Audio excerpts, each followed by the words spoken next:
Bonsoir. Les informations en bref pour ce jeudi 26 mai. La commission anticorruption a porté de nouvelles accusations contre Laura et Mukesh Valabji. Madame Valabji n'était pas au tribunal aujourd'hui. L'affaire a été ajournée pour s'assurer que les deux parties, qui sont placées en détention provisoire, se présentent au tribunal avec leur co-accusé Farin Rajan et seront désormais entendus le 9 du mois prochain pour résoudre les questions administratives. Les nouvelles accusations sont centrées sur la création d'un faux document censé être un accord de prêt qui a permis l'achat d'actions évaluées à 4 millions de dollars américains dans une société de télécommunications du Myanmar. La commission affirme que cette affaire a été découverte grâce à l'examen continu des documents et à l'énorme volume de données recueillies grâce aux recherches de preuves dans les propriétés résidentielles et les bureaux qu'elle a menées depuis le 18 novembre de l'année dernière. Elle ajoute que cette nouvelle série d'accusations implique des activités criminelles aux Seychelles, au Myanmar, à Singapour, en France et aux États-Unis et implique une seule transaction. La commission continuera à passer au crible les éléments de preuve soulevés pour les inclure dans les affaires déjà devant la Cour suprême, mais prévoit que d'autres enquêtes et éventuellement d'autres accusations et suspects seront identifiés en conséquence. Le président Wepel Ramkalawan a également rencontré le comité des catastrophes chargé de prévenir les inondations à Victoria et à Montfleury. Le comité a fait le point sur le travail qu'il a effectué au cours du mois dernier à Victoria et Montfleury et en plus à Pointe-la-Rue suite aux récentes inondations qui se sont produites. Le travail le plus important que le comité entreprendre pour le moment, c'est de venir et le désensablement de la lagune de Montfleury, un projet pour lequel le président Ramkalawan a fixé un délai pour la fin de juillet.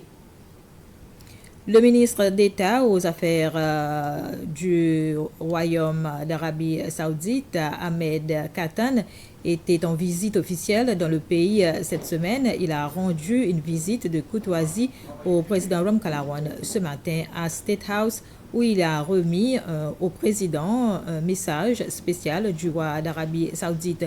Le ministre des Affaires étrangères du tourisme, Sylvestre Radegonde, était également présent et en conférence de presse plus tard, le ministre Radegonde a déclaré que la visite du ministre Katan était aussi l'occasion de faire le point sur les relations diplomatiques entre les deux pays avant sa propre visite en Arabie Saoudite dès ce week-end.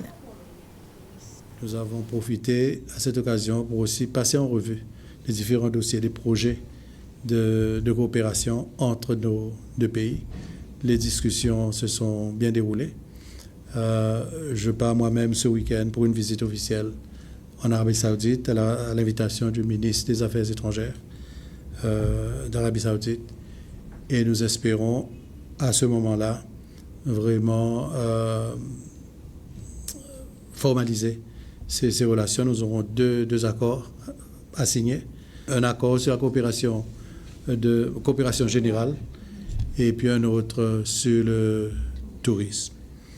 Nous en profiterons également pour discuter, pour faire une promotion touristique. L'Arabie Saoudite représente pour nous un marché principal, un de nos marchés principaux. Il y a toujours moyen de développer ce marché.